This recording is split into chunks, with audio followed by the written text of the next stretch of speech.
and gentlemen, Mayoress, Deputy Mayor, and our friends in the force. I'm Anna Cribb and I'm honoured to be your host for this evening's event. A groundbreaking event where we publicly lift the lid on topics rarely discussed openly. Issues that may make you feel uncomfortable and wish that you'd spent this evening at home watching Netflix. This is real life. Sadly, it's not a half-hour episode with actors portraying dramatic events. Tonight, we're launching a podcast exposing real-life issues happening right now in your world, affecting your people, some of which are happening in your area. Ladies and gentlemen, let me introduce you to the incredible man raising awareness and support for the victims and survivors of human slavery, Tony Dunkerley.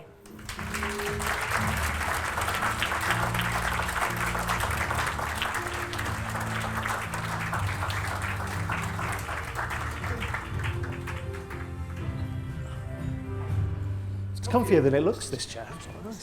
I was going to say the opposite. No.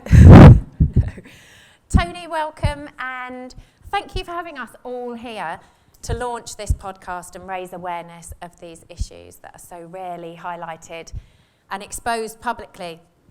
There are some people here that obviously know you and know about what you do, but there are also people here who don't. So if you'd like to start by sharing a little bit about your background. Yeah, sure, Anna. So I'm a former police detective. I was a copper for just under 10 years. And to the latter stages of my career, I was in charge of most of the human trafficking investigations that took place in that area. On leaving the police, I went on to set up a company called Illustro. And the purpose of Illustro was to try and initially bring awareness of human trafficking throughout the criminal justice sector. And we were training cops initially in the Caribbean and then came back towards Europe and worked in Europe for a little while. And now subsequently I've been very fortunate to work for various agencies, one of which over the last 6 years has been the United Nations Office of Drugs and Crime. And that's based in East Africa and more recently in the Middle East. So it's very much about going to countries to try and help develop the capacity of law enforcement to investigate human trafficking and also people smuggling, of which are actually quite different, but dealing with those things on the ground. And for those of us who don't know, can you just describe modern slavery and what it is? And perhaps tell us how big of an issue it really is so that we can all start to gain a bit of an understanding of the UK and global scale of this matter. Yeah, it's a really good question because we're hearing the term modern slavery, I think, more and more. If you went back 10 years ago, 20 years ago, it wasn't really talked about, but I think we're hearing it more and more, so it's important to try and define it and explain it a little bit more. So the term modern slavery is an umbrella term. It's what we use for terms such as child exploitation, for forced labour, for slavery, servitude, organ harvesting. These kind of things, these human exploitation that we hear about comes under this umbrella term. So if we think of the word slavery, I think most of us would think of the old chattel slavery. So we'd think 200 years ago where people were forcibly taken from Africa over to the Americas in chains, and as apparent as that was, it was based on a legal entitlement at that time to own another human being. During that transatlantic period, recorded, there's around 12 million people, okay, that were taken from Africa's over to Americas. Today, the global figures from the UN and others put it around 50 million people are currently held in what is termed modern slavery. So those things we mentioned, 50 million people globally are currently held under child exploitation, child abuse, human trafficking, forced labour, organ harvesting, criminal exploitation, and many, many other things. So that's globally.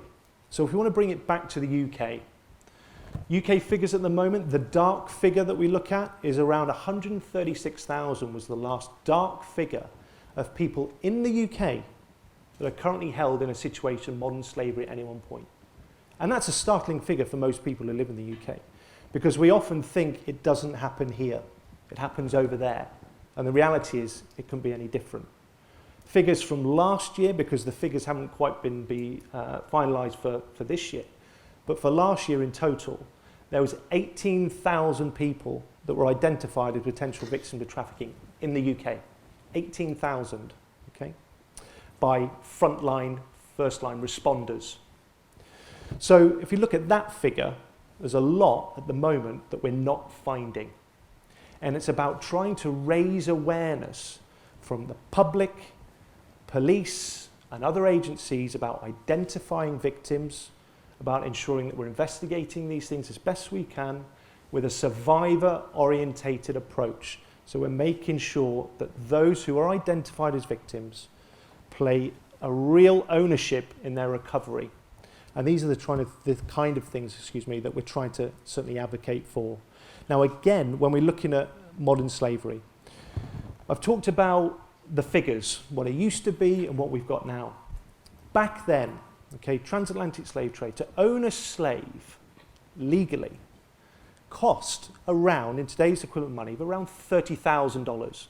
So let's just call it £25,000 for ease, okay? Today, the figures suggest it's around the $75 mark on average that we're finding to purchase another human being globally under modern slavery conditions. Some investigations we've dealt with, and there's cops in the room as well, and investigators from different countries are in the room at the moment, will have dealt with these cases where people are exchanged for a packet of fags, they're exchanged for a mobile phone, they're exchanged for basically another person. It's horrendous what's going on, and the idea is to try and raise awareness of this. So when we think of slavery, that's what it used to be. It didn't end with abolishment. In reality, it's still as much alive today as it was then. Wow, it's quite something to hear about, and obviously we're all here this evening because we're launching the podcast, and we get a privileged preview of what we can expect. And you're really kind of exposing things that have never been talked about before. So tell us what we've got to look forward to. You've got the first episodes uploaded and ready to go. So what can we expect? So we've got the first 7, the first series done at the moment. And it's probably important to give a bit of background as to why the podcast. How can we reach as many people as possible in telling them what's going on, but creating a platform that people can easily access and listen to things that are going on right now, real investigations, the truth. And we feel at the moment that the podcast is the way forward with that because of the global community that are now accessing podcasts. So the people that you will hear on these episodes are, and I'm very fortunate, very, very fortunate to work with some superhumans who deal in this world. You've got people who are international investigators, former National Crime Agency, moving forward former FBI agents, but you've also got the global anti-slavery community. So those that aren't necessarily trained in being investigators and are, to all intents and purposes, civilians, but put themselves in harm's way to try and identify survivors and try and help them get rescued. So some of the episodes we've got in the first series, episode 1, we've got Kelvin Lay, MBE. Now in my world, this guy is a superhero, he's a legend, okay? But you might not have never have heard of him. But Kelvin was the first undercover online investigators for what is now the NCA. And Kelvin and his team went online, pretended to be fellow paedophiles, and had to interact with other paedophiles to infiltrate these groups and identify these people. And Kelvin goes into a lot of detail about the information that was exchanged with these people online in order to gain their trust and to see how they operated in order to try and protect them. And I'll be honest, because they're on the episodes, and I'll be raw, because that's what we want to do. We want to tell the truth and be raw about this. And that might not sit well, but it's the truth. Kelvin gives an example of one of the cases he dealt with where he was speaking to a paedophile who was trying to get buyers to purchase his unborn child, who was due to be born in a matter of months. So that's the kind of depth and level is discussed on there, and it's the reality of what's going on all the time. That's Kelvin Lay. And the other episodes, off the top of my head, some of the things that we've got on there, we've got Alan Edwards, who is an absolute rock star. Alan brought down one of the biggest people smuggling networks in Africa. Again, you probably never heard of him, but he brought down Habta Mariam. You probably never heard of him. An Eritrean boss who was kidnapping people who were smuggled along the routes from Eritrea, Ethiopia, Somalia, and a few other countries. Kidnapped, locked in huge warehouses, hung upside down, had plastic bottles burnt on their backs, were raped, videoed being raped, and those videos were sent to the families of these victims in order for ransom.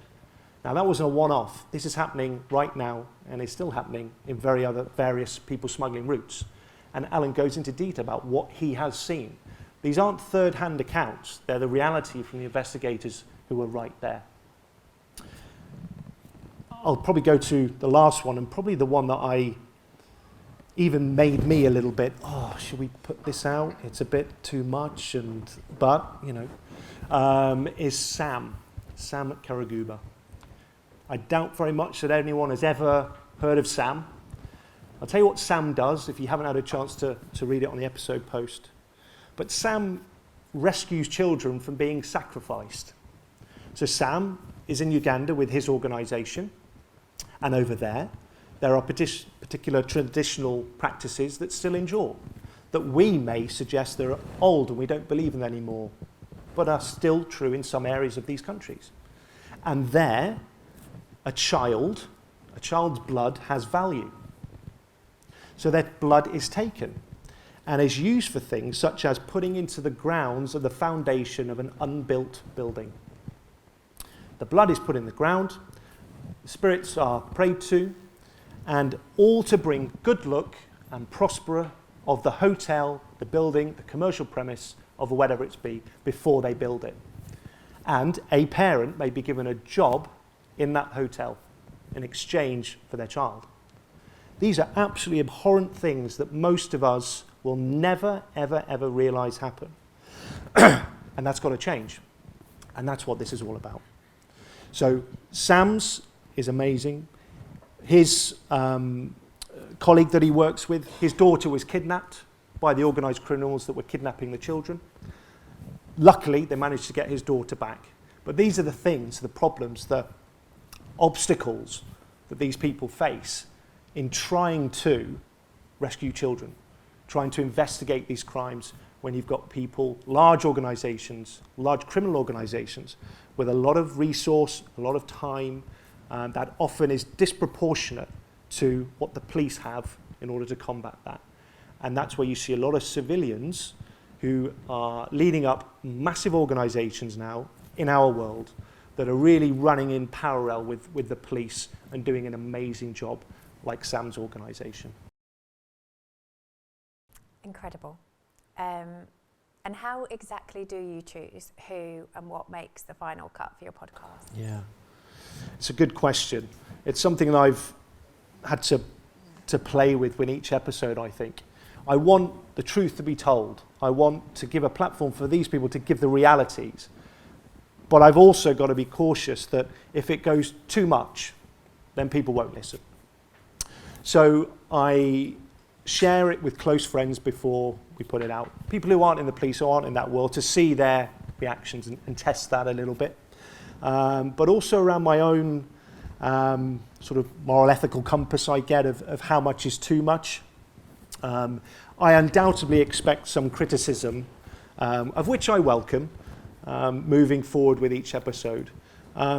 It's something that I'll have to decide each one, but at the moment, I think the feedback that we've got from those that I've shared it with and those that have gone online, Spotify, Apple, etc., and had a listen, is that yes, it is raw and it doesn't sit well. It's uncomfortable to hear these things.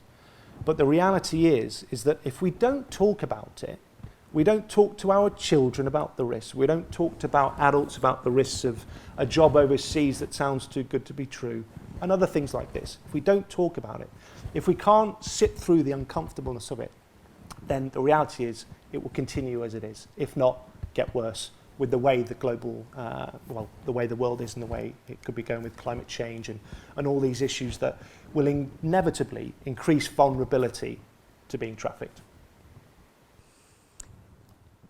Which brings us on to our very incredible next guest. I'm honoured to share the stage with Mina Chiang, who is featured on, I think it's the third podcast. She is. Can I give a round of applause? Mina.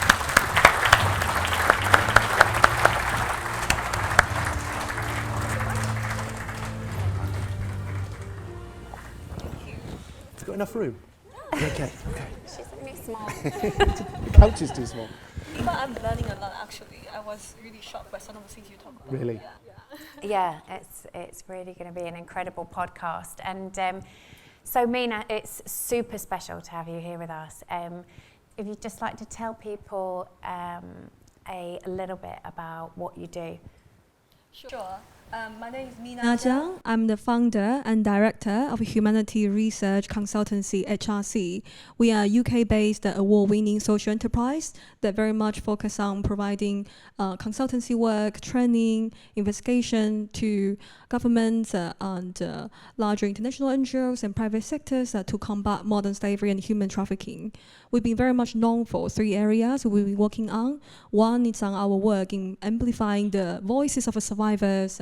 The second one is on our work in ending the human trafficking and forced labor in the fishing industry. The third one is on how to stop the scamming compound that's emerging in Southeast Asia that's with hundreds of thousands of victims being identified recently by lots of international organizations. And you're sharing all of this on the podcast with Tony. Yeah, yes, yeah. It's been quite incredible also to try to summarize some of our work. Yeah, definitely. It's really worth adding here as well, because Mina is incredibly humble, but is doing amazing things. So I'm gonna big you up a little bit more, the reality, Mina, if I may. You might not have heard of the scumming compounds, but to put this in perspective, back in June of last year, Interpol, who you probably have heard of, the International Police Force, issued its first orange notice for a global alert on the trafficking of people into the scamming compounds in Southeast Asia. First time they'd ever done it in relation to human trafficking. Because literally, and Mina can talk a lot more detail, she's the expert in this, but to give some of the figures, you're talking about several thousand people being locked in buildings, trapped, forced to scam the rest of the world with a desktop computer in front of them. It's horrendous what's happening. And we're finding them all over the world now. Yeah, it is. It's happening in Dubai, happening in Philippines, in Cambodia, in Laos, in Myanmar, and it's spreading. People identify them from, for example, like Latin America and East Africa, West Africa. So it's spreading the kind of organized, transnational organized crime. And also just to emphasize, so for example, you can see hotels like this or office building like this, that every single floor is having different offices. And one office may be specializing in using linking scam, the other one specializing in using dating app scam, one focusing on American, the other one focusing on like Indonesian, like that. The videos and pictures we're seeing, it's horrifying. People are being tortured, many describe being electrified. Some of the survivors we supported before, they even actually jump off the window from like 4th floor, just try to escape by themselves. And I think that also another thing to notice is the scale of it, because for example, also just recent figures that one of the Southeast Asian countries, around half of its GDP, especially coming from this illicit exercise, so half of its GDP, imagine that. So it's really fueling the kind of a corruption and the disability, kind of destabilizing the whole society. It's also making it extremely difficult to chase what's happening. And it's impacting the entire world. As Tony mentioned, it's not just in Southeast Asia, but the victims are actually coming from around the world. Some of the victims I've personally supported are also, like, for example, Americans, from everywhere in the world, you can imagine. You have one of the, I think you have one of the survivors from there that now working with you, is that right? Yes, we do. So we have one of the incredible survivors who's called Salam, and he's actually from some of the compounds that previously in Cambodia. So Salam is a Bangladeshi, and he was recruited for a wonderful job offer in Cambodia, and that was after COVID. So of course, many people were trying to search for a job, and he's skilled, he has a university degree, so he thought, of course, I will go for this wonderful job. The moment he arrived, people pushed him in the car, drag him to the compound, and start telling him, now we want you to start doing scam. You're going to scam these foreigners, you're going to type on the computers 12 hours a day, we're not going to give you enough food, enough sleep, and if you don't comply, this is what we're going to do to you. He was in the compound 5 months until he really, tried so many times to reach out. Many of his some victims in the compounds try to reach out to local police, but unfortunately, as you can imagine, it's very difficult. That's the reason why this type of systemic organized crime was able to exist. Fortunately, in the end, he was able to contact some organizations that finally brought him out. And that's the story of many, many victims and survivors nowadays. Wow, just highlights the importance of raising awareness and talking about this more publicly and getting it out there. I'm sure many of you are feeling as shocked as I am about some of the things that are going on today. So just to round up this presentation, if we could all just thank these incredible two once again.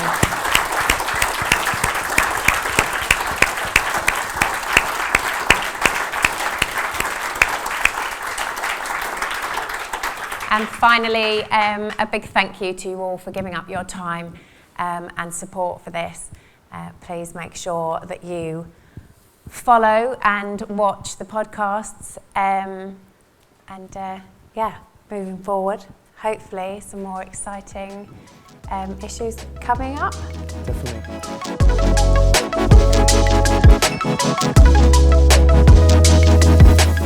Yeah, so I'm Anne Filer, I'm the Mayor of Bournemouth. And I found this evening amazingly, really fascinating, Tony. I knew nothing about the subject before we came. It was interesting, it was horrific. The figures are just dreadful, and it's made me think. I think it will have made a lot of people think about what's in plain sight in front of us that we don't actually notice, and it certainly had that effect on me.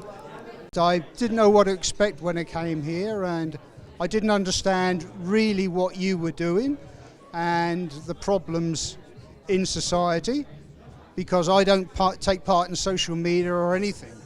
There's not enough awareness about modern slavery in education at all. A lot of my peers are very unaware of the situation. I spoke to some people that I was coming to this event, and they were like, what even is modern slavery? Which is crazy, because it's such a prevalent part of society nowadays, and it's not talked about anywhere near enough. Because you don't hear it, because no one talks about it, it's not really something that you think of often. Truth hurts, and absolutely, it's an eye-opener. People need to know stuff, and some bits might be ugly, some bits might be like seriously difficult for them to take on board, but actually it's happening day to day to day. And one of the things I took out of tonight was really that I hadn't thought of so much before was some of the things that Mina was saying about some of the industries and some of the methodologies involved in trafficking, and then how to counter trafficking. I really found insightful today, and that's something that as a 20-plus year UK investigator and a several year a trainer and whatever in Africa, I found something that was new to me. So I found tonight really, really valuable. I must admit that the next time I get a scam call, I won't be quite so rude to the person on the scam call, because they themselves might be a victim. That was an interesting thing to learn, that they may be working under duress. I feel really moved, really touched. What can I do? How can I make change, really? I feel like I should be doing something.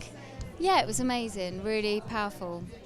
You've got a really great initiative here of making awareness and making people more, making it more active in our society. But yeah, I really think it needs to be talked about enough, and this podcast is brilliant at doing that. That's kind of the purpose, as you can imagine. But yeah, I think it's really important to talk about. Yeah, I think the podcast is going to be great because it's going to be able to inform so many people who want to know. Where do you go to learn? Where would I have gone to learn about this if I hadn't come here tonight? Now I know. I'll listen to your podcast and make sure other people do as well.